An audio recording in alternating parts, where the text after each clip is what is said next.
Bismillahirrahmanirrahim.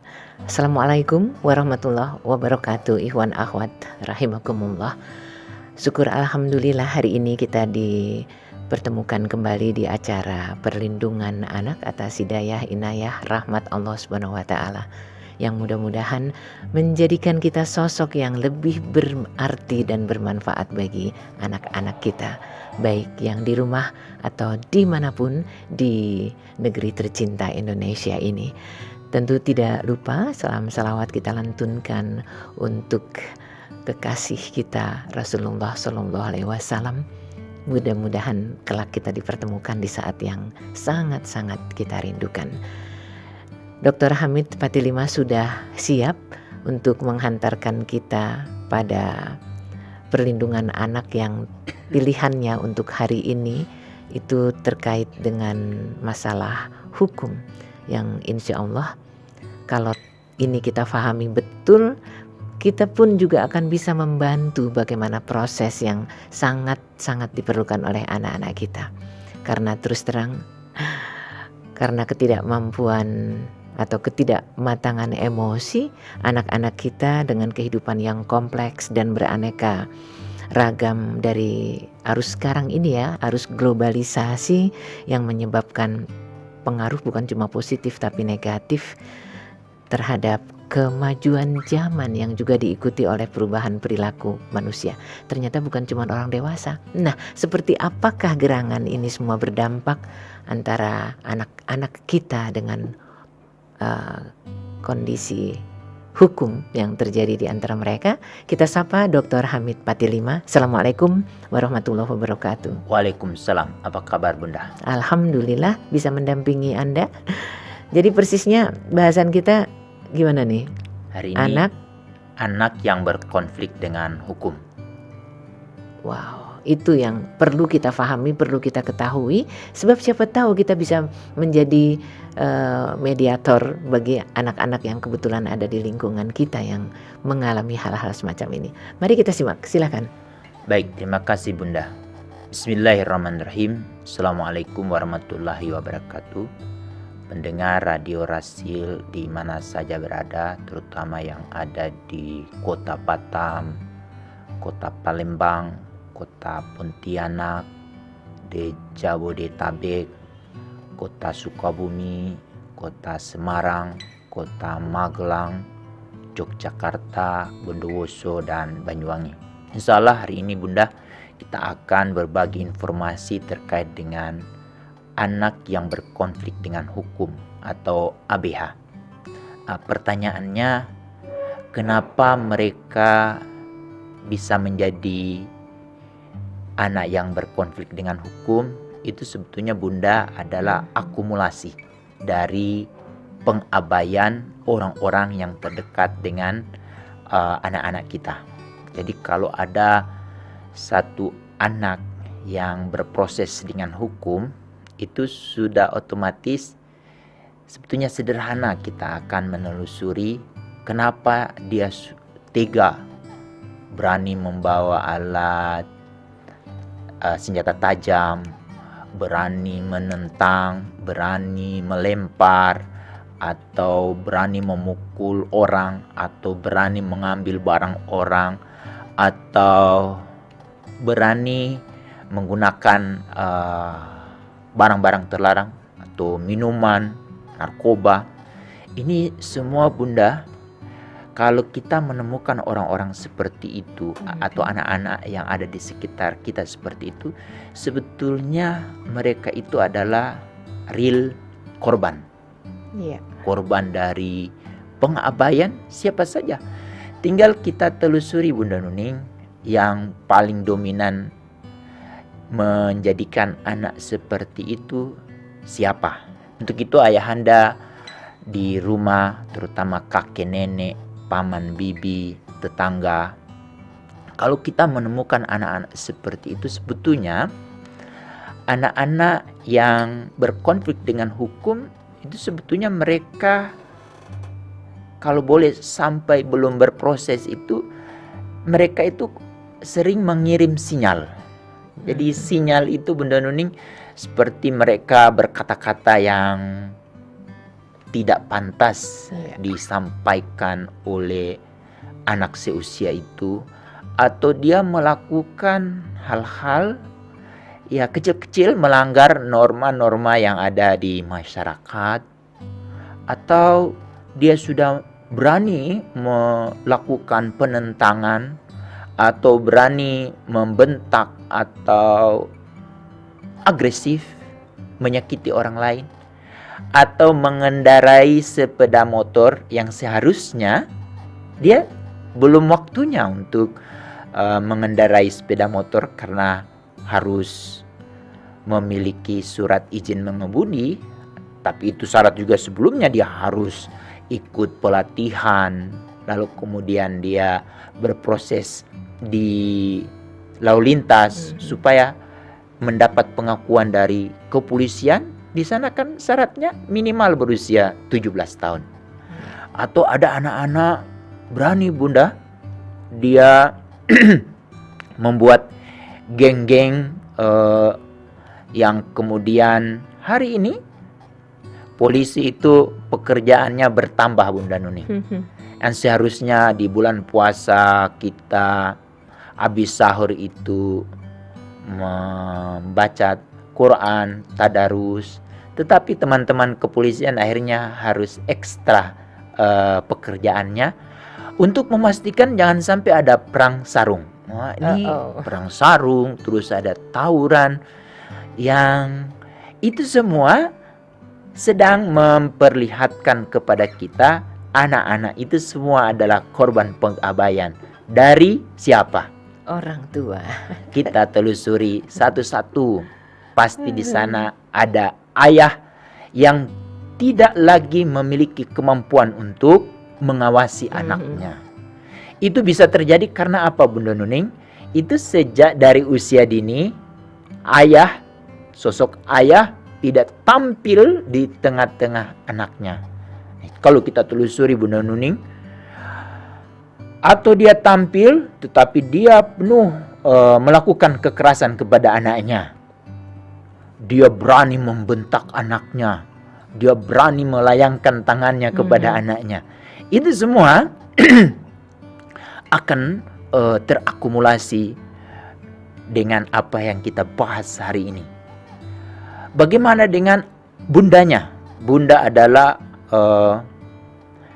sosok yang akan meredam, sosok yang sangat membentuk, membantu bagaimana melahirkan anak-anak yang hebat, yang taat kepada Allah, dan otomatis dia akan menghormati orang-orang yang ada di sekitarnya.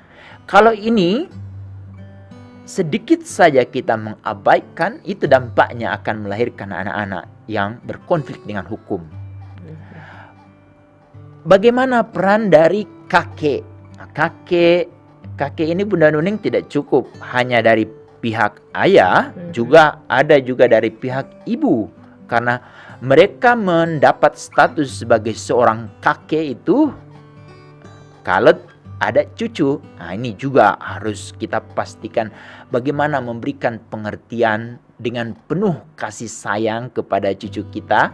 Karena memang rata-rata bapak-bapak, ibu-ibu yang mendapat cucu itu biasanya mereka sudah mengakhiri pekerjaannya, baik formal maupun non formal alias pensiun, sehingga mereka banyak waktu yang mereka bisa fokuskan untuk mempersiapkan jangan sampai cucunya ini akan merusak nama baik dari keluarga besarnya.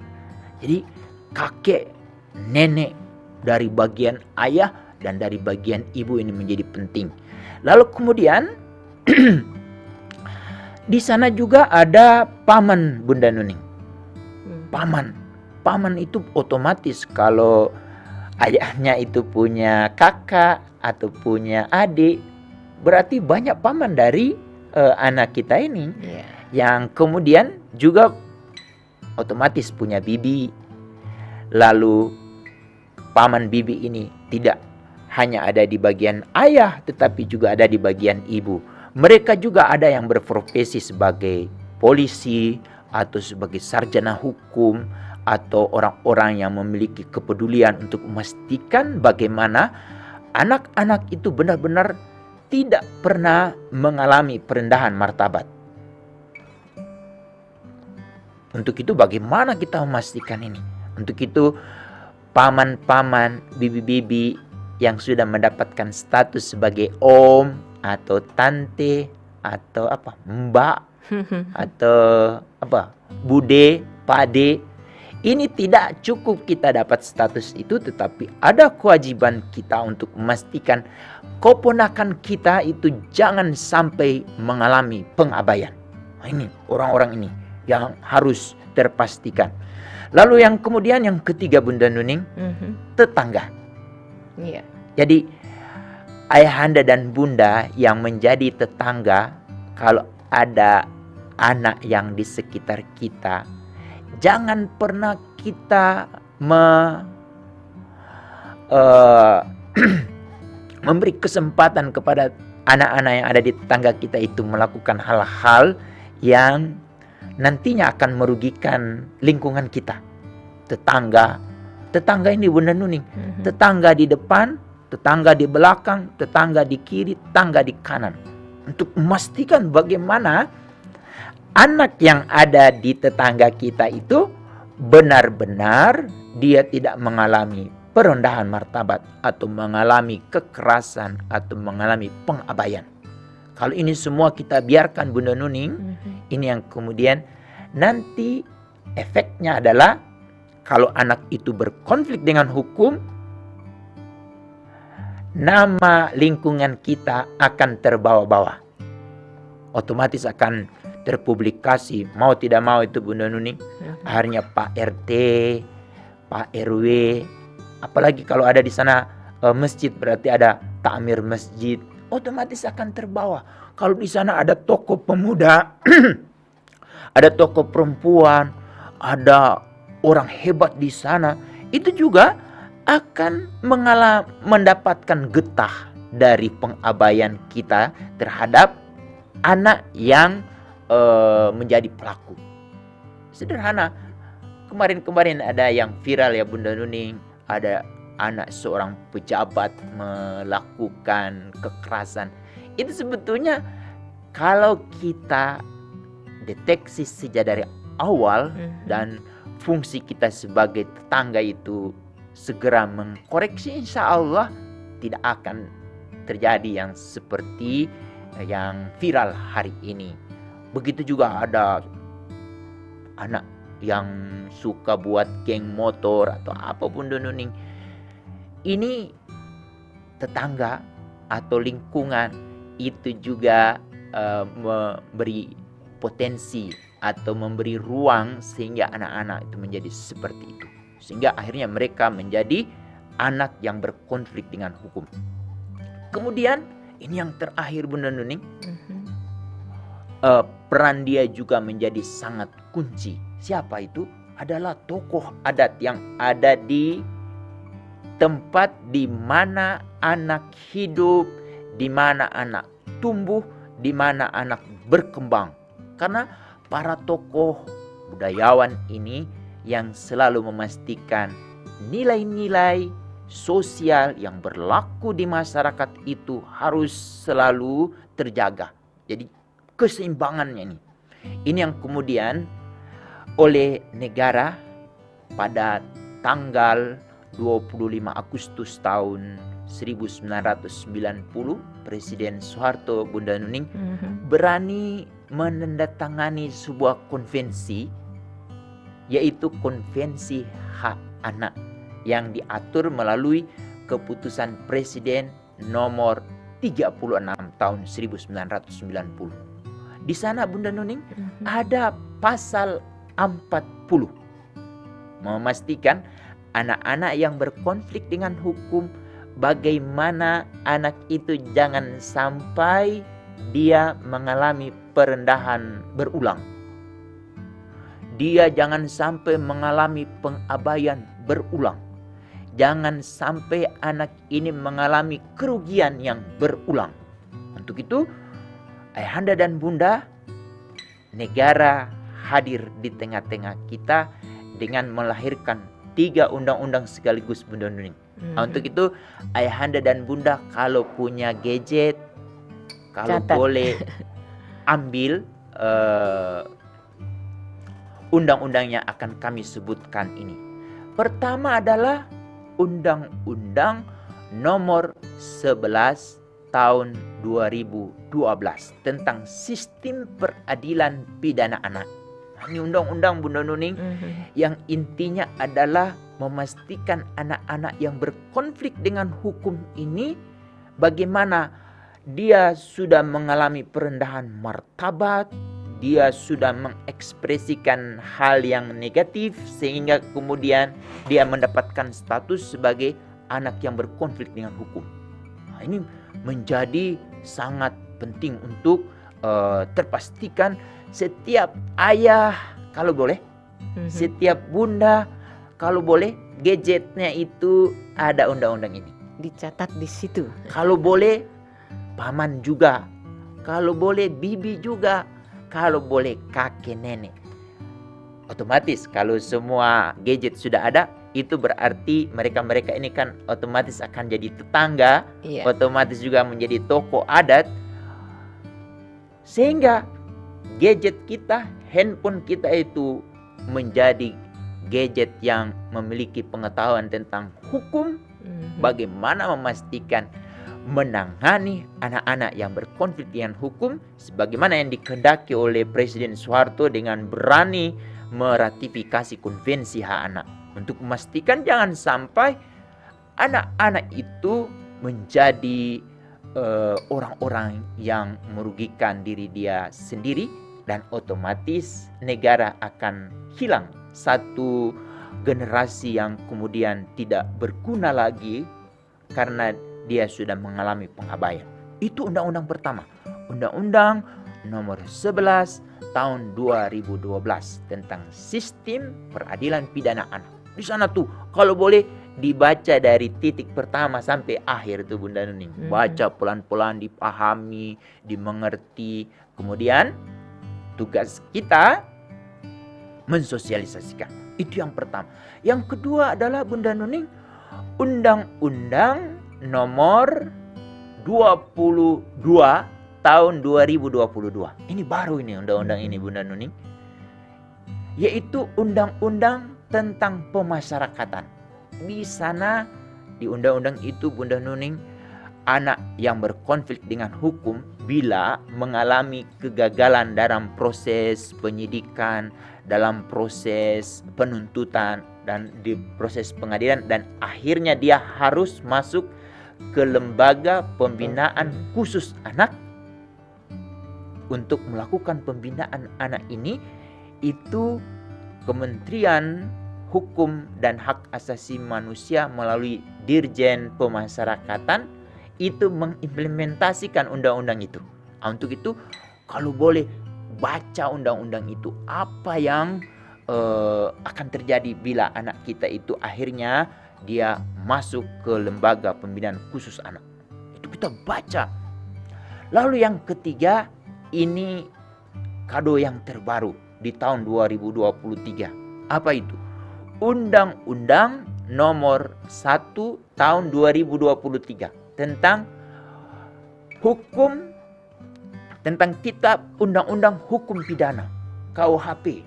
Kalau dulu mungkin kita masih menggunakan KUHP yang dibuat oleh penjajah Belanda. Hari ini Bapak Ibu kita sudah punya KUHP merah putih.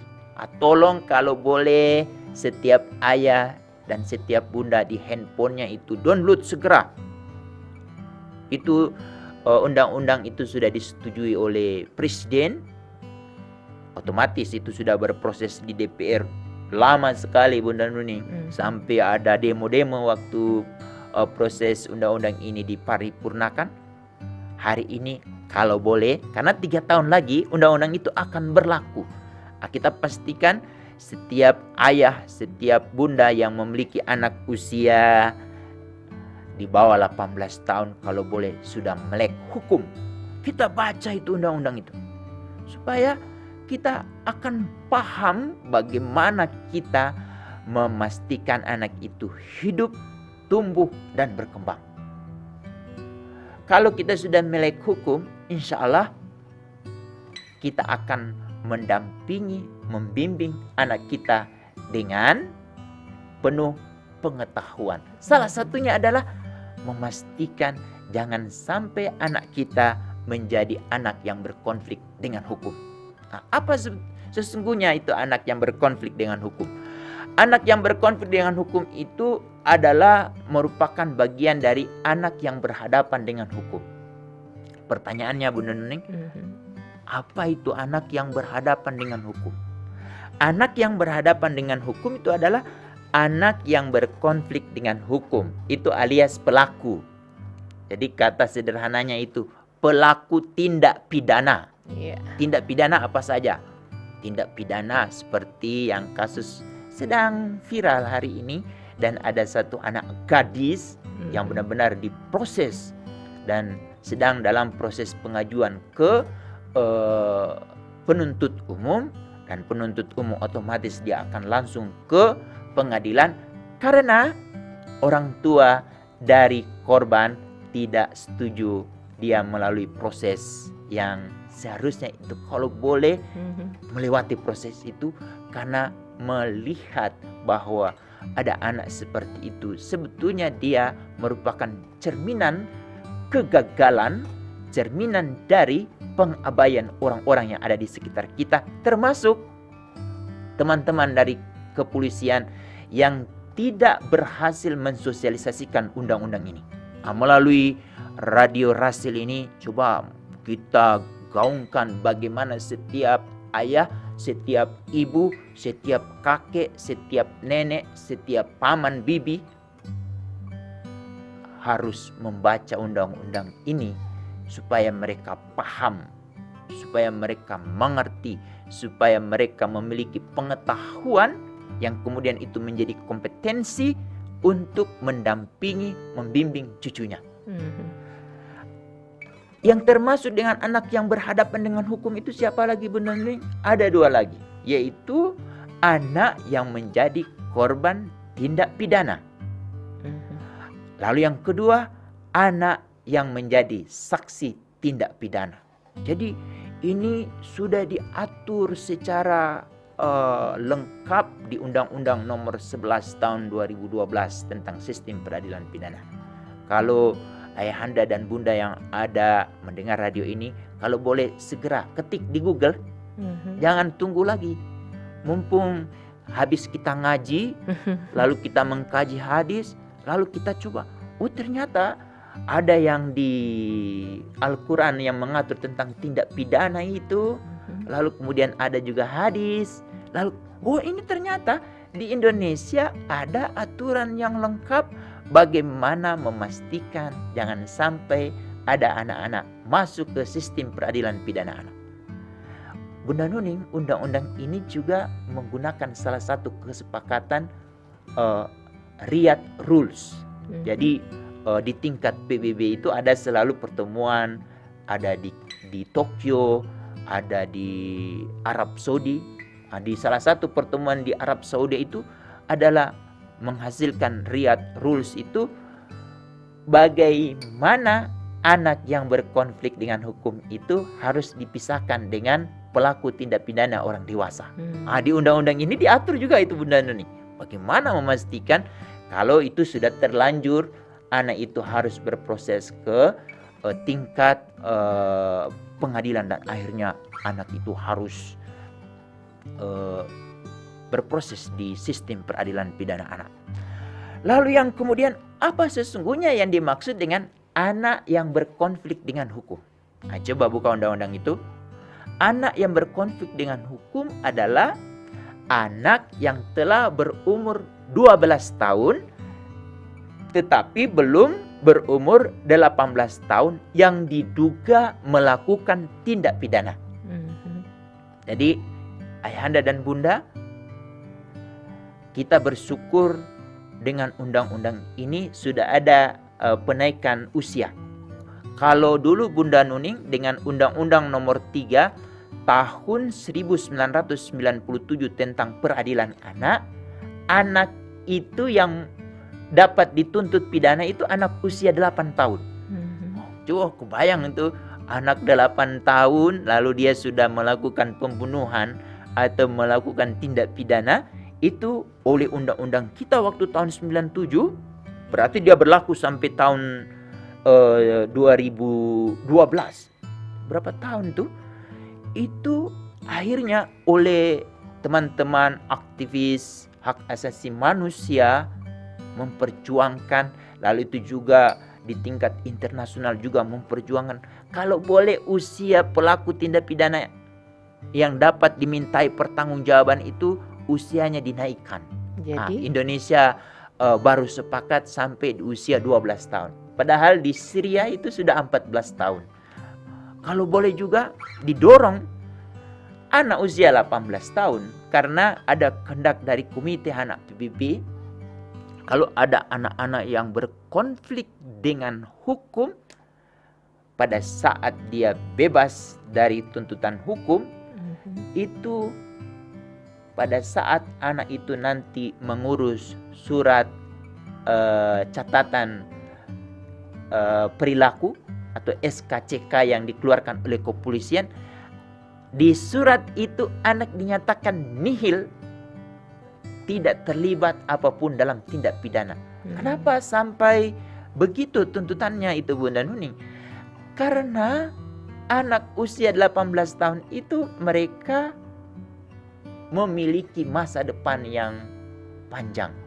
Coba kebayang, Bunda Nuning, kalau anak itu yang berkonflik dengan hukum, kemudian pada saat dia bersekolah, lalu kemudian dia melamar pekerjaan, dan salah satu syarat untuk menjadi anggota TNI, menjadi anggota polisi, atau menjadi pegawai negeri, atau menjadi pegawai swasta, itu harus ada surat SKCK.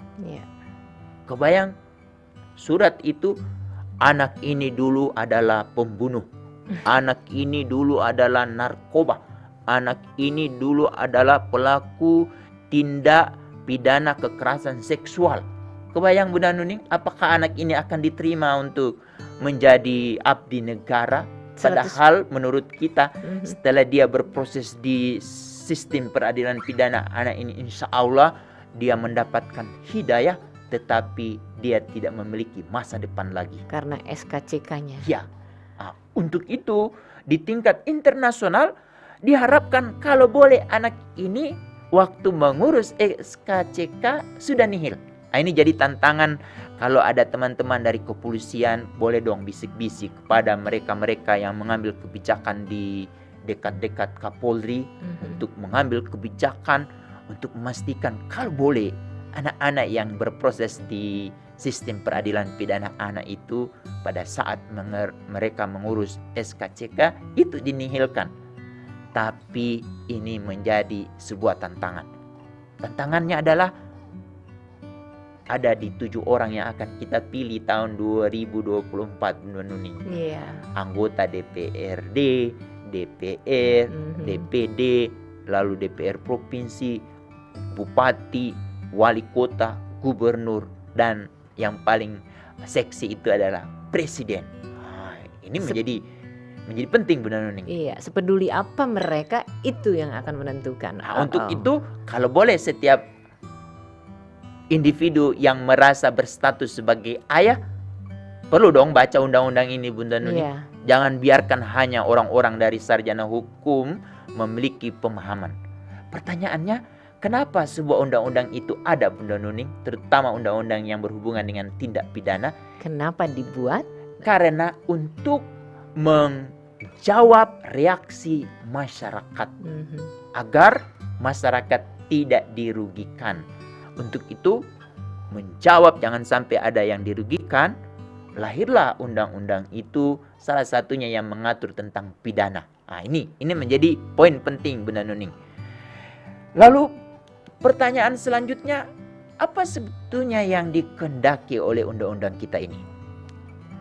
Undang-undang ini yang kemudian, Bunda Nuning, kita bersyukur dengan ada sistem peradilan pidana anak ini, itu yang kemudian dijawab oleh undang-undang kitab undang-undang hukum pidana yang lahir di bulan Januari. Tapi sebenarnya dia lahir di bulan Desember, tetapi oleh Presiden dia dikukuhkan melalui Undang-Undang Nomor 1 Tahun 2023. Di sana memperkenalkan tentang keadilan restoratif. Apa itu keadilan restoratif? Keadilan restoratif itu prasyaratnya adalah ada kesadaran tinggi dari setiap ayah ibu, baik itu dari keluarga korban atau dari keluarga pelaku, lalu kemudian tokoh masyarakat, tokoh budaya, lalu kemudian pihak lain yang terkait untuk mencari penyelesaian yang adil dengan menekankan pemulihan kembali pada keadaan semula dan bukan pembalasan. Jadi kalau kita baca Quran itu Bunda Nuning, kita diberi jatah untuk membalas dendam, tapi itu masih koma. Belum titik ya. Ciri umatnya Rasulullah itu adalah memaafkan. Undang-undang sistem peradilan pidana anak ini, lalu yang kemudian itu juga diadaptasi di kitab undang-undang hukum pidana adalah bagaimana kalau ada seorang pelaku tindak pidana yang menurut kita sudah merugikan, ada rasa pengakuan. Dari mana Bunda Nuni? Tadi dari 4 orang yang paling utama Bunda Nuni. Iya. Karena mereka inilah yang membuat anak ini menjadi pelaku, atau mereka inilah yang membuat anak itu berkonflik dengan hukum. Siapa itu? Adalah ayah, bunda, Terus kakek, nenek, lantas paman, bibi, tetangga. Tetangga kita pilihlah Pak RT lah, Pak RT, Pak RW, takmir masjid, apalagi pengurus gereja atau pengurus kelenteng, wihara. Ini orang-orang ini yang ada di sekitar anak otomatis.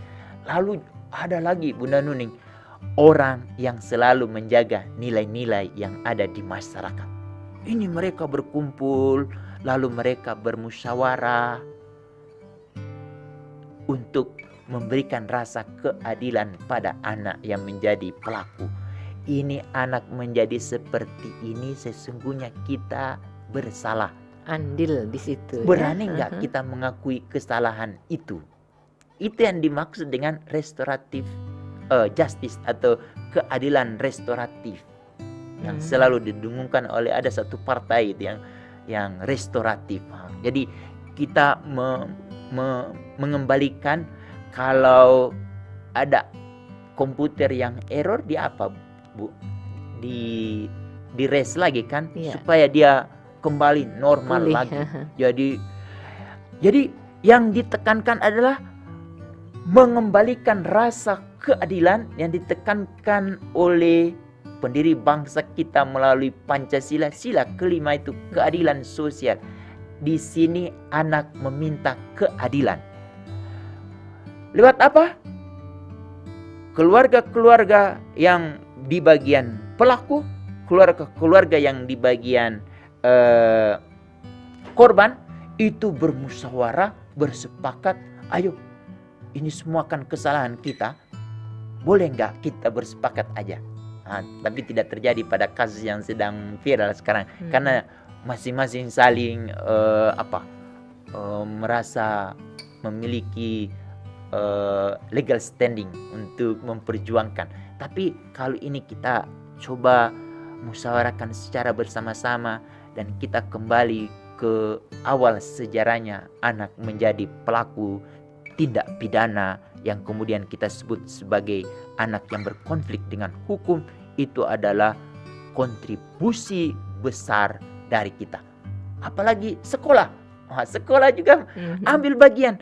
Tapi Bunda Nuning, banyak juga sekolah kalau sudah menemukan anak yang berkonflik dengan hukum, keluar ketidakdewasaan dari kepala sekolahnya itu, mengeluarkan surat sakti anak itu dikeluarkan dari sekolah mereka.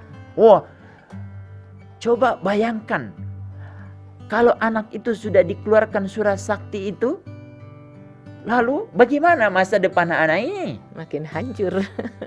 Sudah tidak ada lembaga yang akan membentuk dia kembali lagi, memperbaiki karakter dia lagi. Karena semua anak ini sudah dianggap sudah tidak berguna lagi. Padahal anak ini masih memiliki masa depan. Kalau ada kepala sekolah mengeluarkan anak-anak yang berkonflik dengan hukum, seperti ada juga salah satu daerah, kalau anak yang berkonflik dengan hukum itu, dia tidak akan dapat lagi kartu kartu mendapatkan kartu biaya sekolah, kartu pintar atau apa. Kadang-kadang itu ketidakdewasaan dari orang-orang yang menjadi pejabat, yang kemudian tidak dipikirkan bahwa anak menjadi seperti ini, dia tawuran, dia berani pegang sabel itu. Sekarang ini sedang viral Bunda Nuning, itu semua banyak. Kalau ada pejabat-pejabat yang ngomong, itu sebetulnya dia sedang membicarakan tentang diri dia kegagalan dalam memastikan anak-anak yang menjadi warga dia itu tidak mendapatkan perhatian. Ini juga penekanan ke kepolisian. Jadi kalau ada anak tawuran, itu sebetulnya kegagalan dari kepolisian juga. Ini menjadi penting karena tidak mendorong orang tua, tidak mendorong kakek nenek, tidak mendorong lingkungan untuk memiliki pemahaman yang tinggi terkait dengan bagaimana kita memastikan anak-anak yang ada di sekitar kita itu benar-benar tumbuh. Keadilan restoratif justice ini oleh Undang-Undang Sistem Peradilan Pidana Anak ini dilakukan melalui namanya diversi. Apa itu diversi, Bunda Nuning? Ayah dan Bunda, coba saya dorong lagi, ambil undang-undang, kita baca bersama-sama. Apa itu diversi? Diversi itu adalah pengalihan yang seharusnya anak ini diproses melalui pengadilan, tetapi dilakukan di luar pengadilan. Mulai proses mana diversi itu dilakukan? Nah, ini kalau boleh, diversi itu mulai dilakukan dalam beberapa tahap. Tahap-tahapnya ini mungkin hari ini tidak kita bahas ya Bunda Nuning. Masih ada. Karena ini harus kita membangun kesadaran bersama-sama dengan masyarakat. Mungkin ada pertanyaan atau ada yang gerah, ada yang apa? Oh, ini bulan puasa kok pembicaraannya agak sedikit tones-nya agak sedikit tinggi karena kita ingin membangun sebuah pemahaman yang sama bahwa anak-anak yang menjadi agresif, anak-anak berani mengambil parang, lalu dia berkelompok, lalu menggunakan sarung untuk dia bersolat, lalu untuk jadi mukul-mukul temannya, itu sebetulnya lahir bukan begitu saja, tetapi sesungguhnya itu adalah akumulasi dari pengabaian orang-orang yang ada di sekitar anak. Demikian Bunda Nuni. Iya, mudah-mudahan di kesempatan perlindungan anak berikutnya kita lanjut terkait dengan hal ini ya. Ya, ikhwan akhwat, yang jelas tidak jarang anak-anak melanggar hukum karena banyak faktor kenapa juga mereka melakukan tindakan kriminal seperti yang tadi kita dengar dari Dr. Hamid. Ya, nggak sedikit anak-anak di bawah umur yang bahkan sekarang ini masuk ke lapas ya. Baik, kita boleh langsung ke pertanyaan. Baik.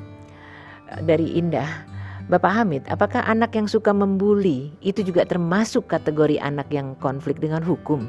Apa dong solusinya menghadapi anak yang suka membuli? Terima kasih. Baik, terima kasih. Kalau sampai dia melakukan tindak pidana dan ada yang korban dan korban itu melapor, si anak yang membuli itu bisa masuk menjadi anak yang berkonflik dengan hukum. Bagaimana cara mengatasi? Sesungguhnya kalau ada anak yang suka membuli, itu dia dulu suka dibuli di rumahnya. Sederhana. Atau dia suka dibuli oleh keluarganya saat ada arisan. Besok ini Bunda Nuning kan ada halal bihalal, pasti otomatis ada paman bibi Iya, ngumpul, ngumpul. terus ada anak yang menurut kita dia itu mungkin ada hal-hal yang menurut kita tidak sepantasnya, lalu kita ejek, kita bully. Itu dia akan menyerap itu semua untuk memastikan keseimbangan harga diri dia.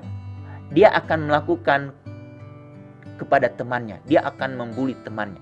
Jadi kalau ada anak yang suka membuli, itu otomatis dia sedang memberi sinyal bahwa dia dulu sering dibuli. Bagaimana kalau kita menemukan anak seperti ini? Ini sederhana sekali. Kita ajak anak ini 4 mata berdiskusi, dan sampai pada titik akhir dia akan menemukan diri dia bahwa apa yang dia perbuat itu seharusnya tidak dia lakukan. Untuk itu bagaimana cara? Tidak harus kita membawa dia ke klinik psikolog, tetapi kita sebagai orang yang memiliki hati nurani, kita memiliki kemampuan berbicara dari hati ke hati bersama anak ini. Kita meminta anak ini memaafkan orang-orang yang pernah membuli dia, dan kemudian dia meminta maaf kepada orang-orang yang menjadi korban bullying dia. Dengan dia melakukan hal seperti itu, dia akhirnya akan menemukan diri dia, dan kita bermohon dia akan mendapatkan cahaya dari Allah bahwa membuli orang lain itu sesungguhnya dia sedang merugikan diri dia. Coba bayangkan Bunda Nuning, kalau anak yang dibuli itu memiliki kemampuan berbahasa Inggris yang bagus, atau anak yang dia bully itu memiliki kemampuan menyelesaikan soal matematika, sedangkan yang membuli ini dia mengalami kesulitan untuk menyelesaikan PR matematika. Berani nggak dia? Boleh nggak? Tolong aku nih. Kalau kamu menolong aku, nanti aku tidak bully lagi. Dapat kompensasi tuh. Jadi mikir-mikir juga tuh orang itu. Untuk itu, bagaimana supaya tidak terjadi pembulian kepada orang lain? Untuk itu, mulai hari ini stop berkata kepada anak kita. Dengan kita tidak berkata kepada anak kita, insya Allah harga diri anak itu menjadi tinggi.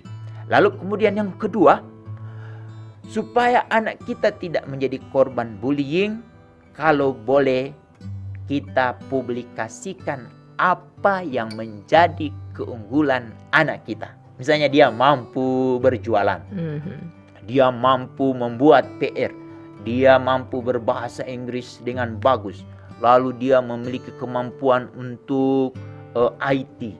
Jadi dia memiliki kemampuan taekwondo, dia memiliki kemampuan karate, atau intinya adalah ada sesuatu yang menjadi keunggulan anak kita, dan kemudian keunggulan anak kita itu diperhitungkan oleh teman-temannya atau oleh orang lain, sehingga orang-orang yang ada di sekitar dia sangat respect atau sangat mengapresiasi atau sangat menghormati anak kita, sehingga anak kita terbebas dari bullying. Demikian Bunda Nuni. Masya Allah. Jadi ini sebetulnya sekaligus menjawab pertanyaan dari Monotaro Channel ya. Sebagai orang tua, apa yang harus dilakukan dalam mendidik anak agar nggak ngikutin teman-temannya yang terkonflik dalam hukum. Baik, kita lanjut ke Bapak Akbar. Baik sekali pembahasan pagi ini, pas sekali di bulan Ramadan, karena saya merasakan sekali di jalan dekat rumah saya jadi tempat anak-anak berperang, apakah itu perang sarung atau perang petasan. Saya merasa terganggu, tapi mau memberitahukan atau mencegahnya, takut malahan nanti rumah saya yang jadi sasaran anak-anak itu. Mohon pendapatnya Pak Hamid, terima kasih. Baik, Ayahanda dan Bunda, ada di Undang-Undang nomor 35 tahun 2014 tentang perlindungan anak, itu ada di pasal 72. di pasal 72 itu ada di ayat 3.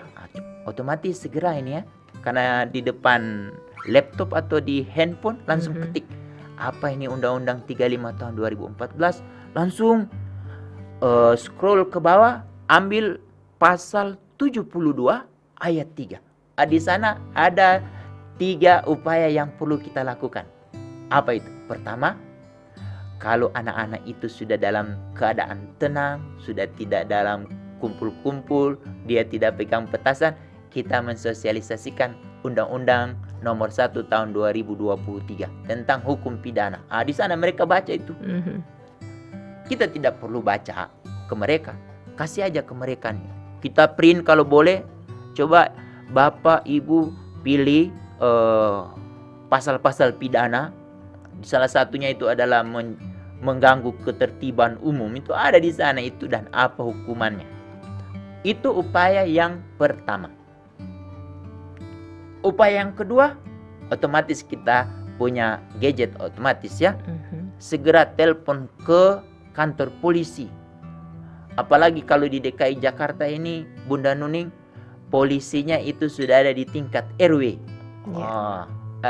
Di tingkat kelurahan, di tingkat kecamatan, ada juga di tingkat Polres. Kita juga punya Polda, lalu punya Mabes Polri.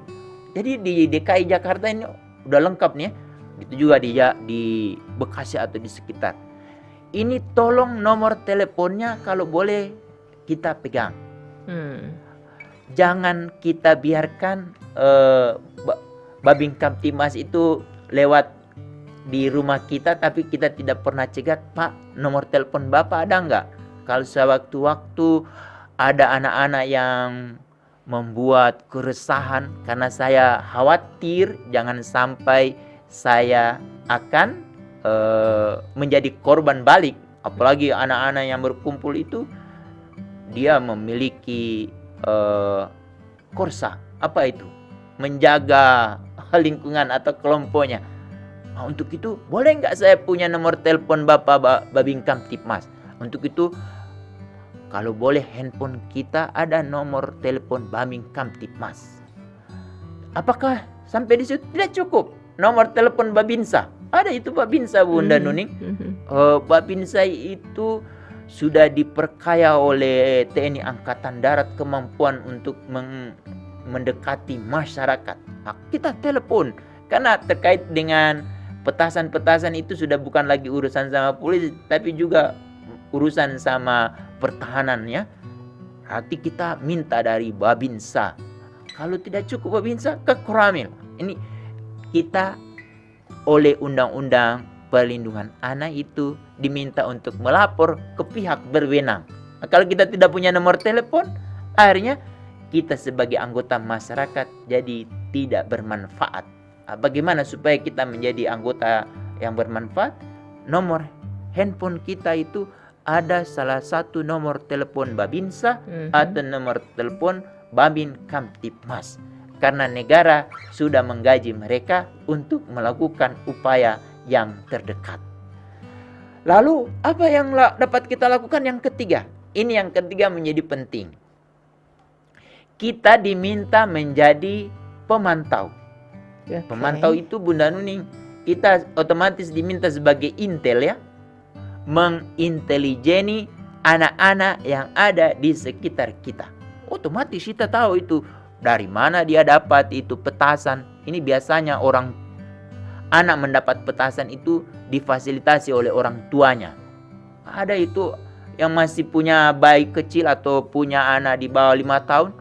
Itu orang tuanya sangat inosen banget. Beli petasan lalu bakar-bakar. Sebetulnya anaknya tidak minta, tapi karena dulu papanya itu pernah jadi anak, tidak tersampaikan untuk beli petasan karena dulu tidak punya uang. Sekarang dia punya uang, dia beli petasan, akhirnya itu dibakar di depan anaknya. Mungkin anaknya bisa terganggu itu. Ini juga menjadi penting. Kita harus tahu itu. Untuk itu kita berfungsi sebagai anggota masyarakat menjadi intel untuk anak yang ada di depan kita. Itu permintaan undang-undang. Dan itu yang dapat kita perankan. Peran yang kedua, kita menjadi pengawas. Pengawas itu seperti Bawaslu. Bawaslu itu kalau ada partai politik yang bermasalah segera dikoreksi. Juga sama kalau ada anak yang bermasalah segera kita koreksi.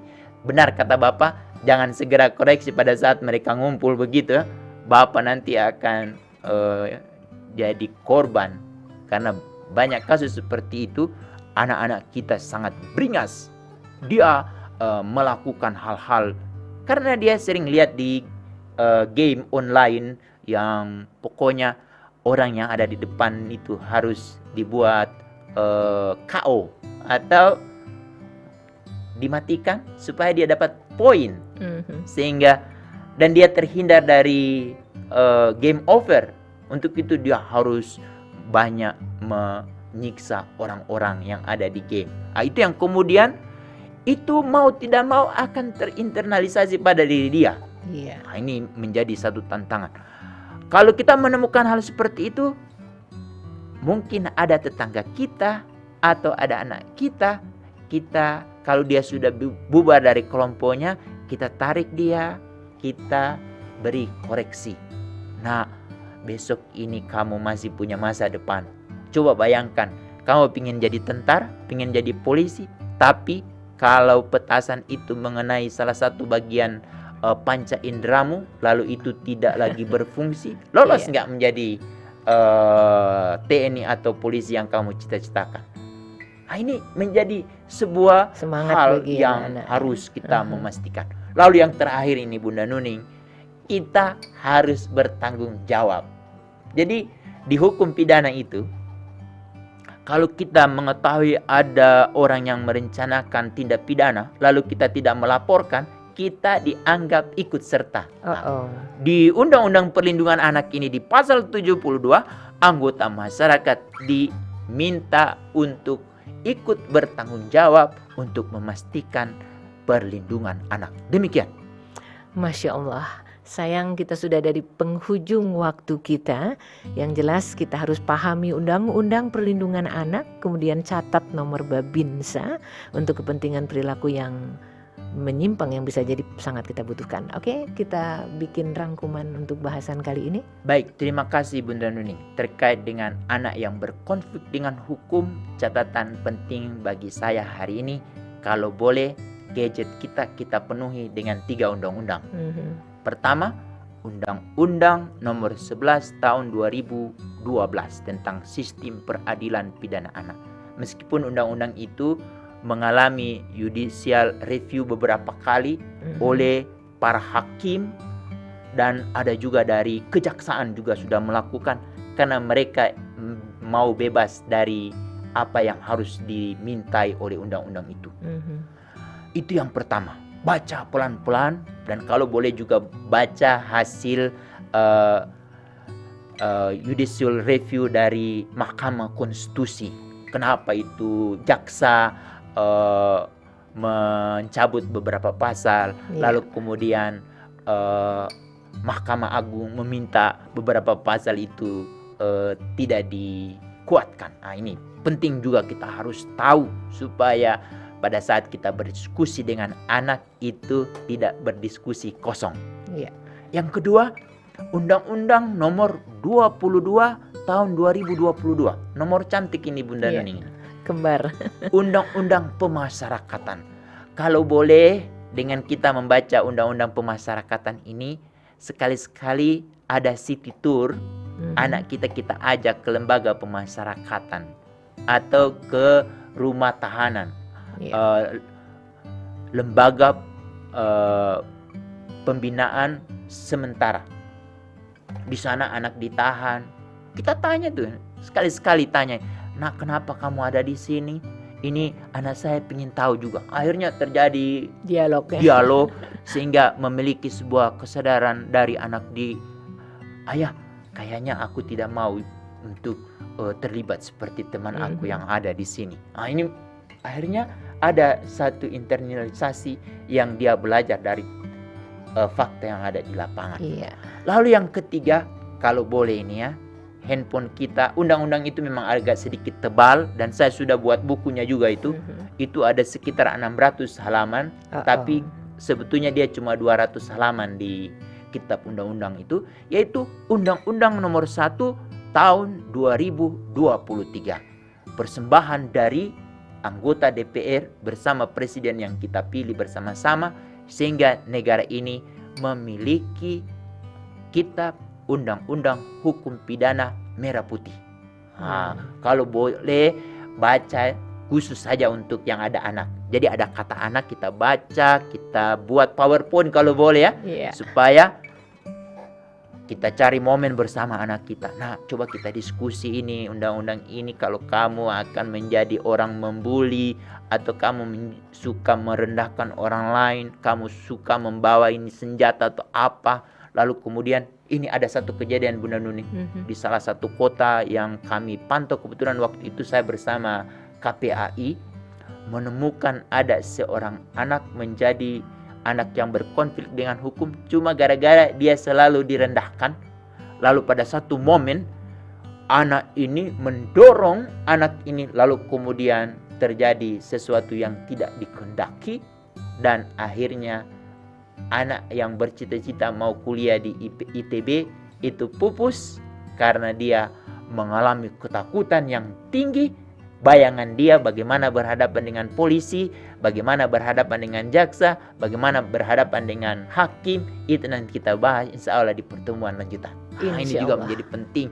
Untuk itu ayahanda dan bunda, dengan kita diberkahi Allah dengan gadget, lengkap dengan Quran, lalu lengkap dengan hadis, lengkap lagi dengan undang-undang ini. Demikian kita berharap Allah memberikan cahaya kepada kita, yang sudah lembut semakin lembut lagi. Demikian, Assalamualaikum warahmatullahi wabarakatuh. Waalaikumsalam warahmatullahi wabarakatuh. Insya Allah bahasan singkat hari ini mempersuasi kita semua untuk peduli betapa di dalam kehidupan yang semakin kompleks ini dengan beragam arus globalisasi yang menyebabkan pengaruh luar biasa pada anak-anak kita, bisa setidaknya kita atasi.